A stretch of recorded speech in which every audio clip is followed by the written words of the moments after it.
Ang karugtong ng nakaraan, sa isang gusali, ang gusto ko ay isang circular na hugis, circular, naintindihan mo ba ang kahulugan ng salitang iyon? Sinasabi mo bang gamitin ko ang pera ko, para itayo itong bazaar structure? Nababaliw ka na ba? I'm sorry, Steven, siya ay si Raymond, isang chief designer.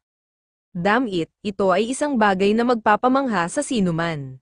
Ilang beses ko bang sinabi sa iyo, na lumikha ka ng ganyan, at sinasabi ko rin sa iyo na gawin ang iyong makakaya upang i-convert kung ano ang nilalaman ng ulo sa pera, at ilabas mo ito, sigaw ng matandang lalaki. Opo, sir, kinakabahan na sagot ng lalaking kalbo, simulan mo ang disenyo mula sa scratch. Ano, magsisimula muli, lahat ng mga walls ay dapat na may hubog, maging ang salamin dapat ay may hubog din, ngunit dapat bang magsimula muli sa scratch?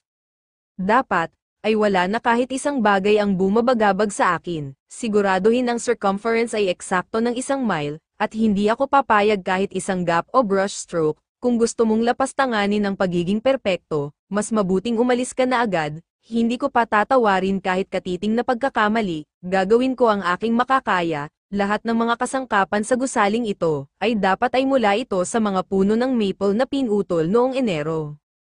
Ito ay dahil sa kakaibang tigas at malalakas na sigla ng maple. Please, magtanim din ng maraming puno sa hardin.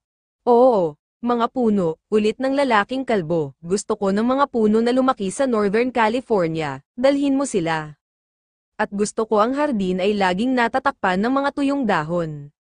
At iyon ang nagpaparamdam dito na parang isang tunay na hardin. Napatingin na napaisip ang lalaking kalbo, pag-isipan ito kapag nakaramdam ng stress ang mga empleyado, kapag ang kanilang pagkamalikhain ay tumama sa ilalim ng bato. Ito ay dapat na isang puwang kung saan maaari silang maglakad, magpahinga at mag-recharge. Napuno ako ng kaligayahan sa imahinasyon na ito. Sabi ni Raymond, hahaha, that's exactly it, sabi ng lalaki na nag-thumbs up pa. May wish na ang lahat ay maging masaya, magtanim tayo ng sarili nating mga puno.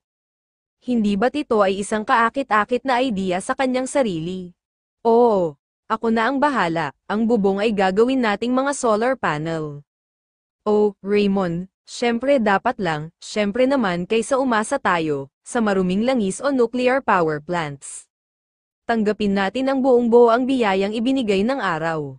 Oh, my God Raymond, sa tingin ko mahal kita, biro ng matandang lalaki. Lagi kong tatanggihan ang pagmamahal mo boss, okay, magkakaroon ka ng bonus ngayong buwan. Mga bonuses, na talagang love ko ang mga iyon.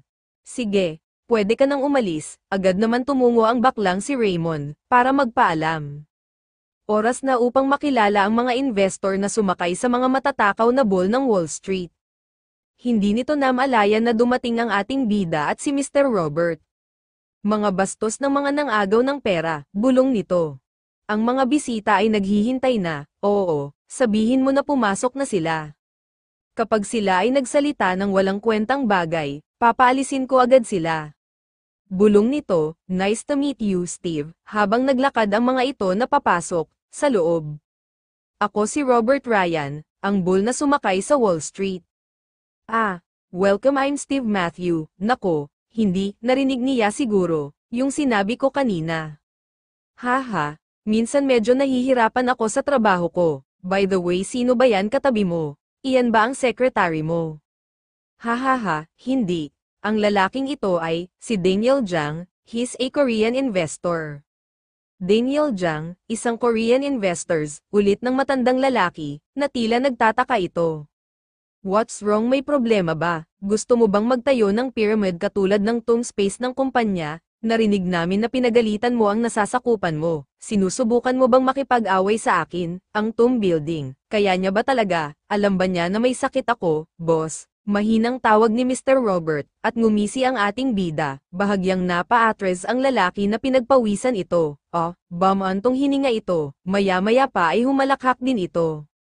Hahaha. Napaka-interesting na lalaki, gusto ko siya, ganun din ako, sabi ng ating bida nang nakatawa, napanganga naman si Mr. Robert, napatitig ito sa ating bida, ano ba ang nangyayari dito sa lupa, hindi ba dapat ay nagpapalitan na ito ng suntok ngayon, bulong na pinagpawisan si Mr. Robert, lumapit ang lalaki sa ating bida at bahagyang inakay ito para maupo.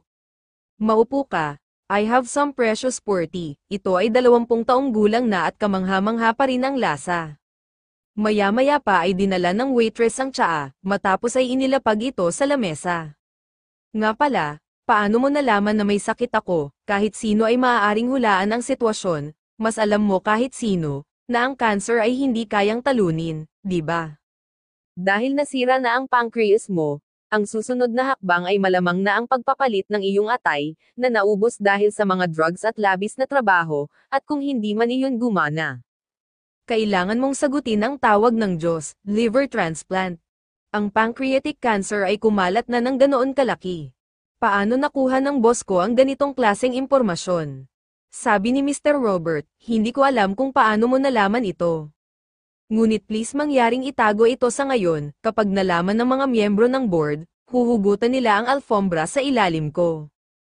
At susubukan nilang ilagay ako sa isang nursing home. Marami pa akong gustong gawin, Steve. Have confidence, hindi ganoon kaina ang iyong kapangyarihan. Tama ka, sagot ng lalaki.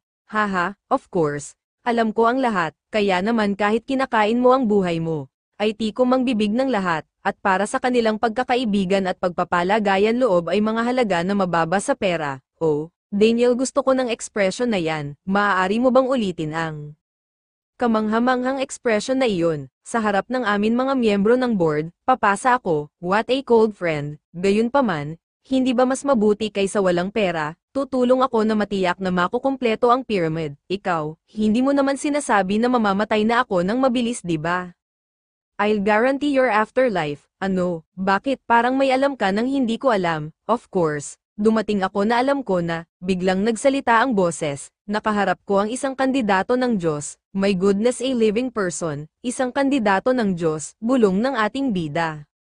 Muling nagsalita ang boses, ang kaunting karma points ang ginamit bilang biyaya para sa kanya, pumasok sa kanyang alaala, nung siya ay nasa tabi ng tulay, halos alam ko na ang tungkol kay Stephen Matthew. Sa pamamagitan ng kanyang sariling talambuhay noong siya ay nabubuhay pa, it became required ang pagbabasa sa kumpanya at nagsulat pa ako ng isang ulat na libro tungkol dito.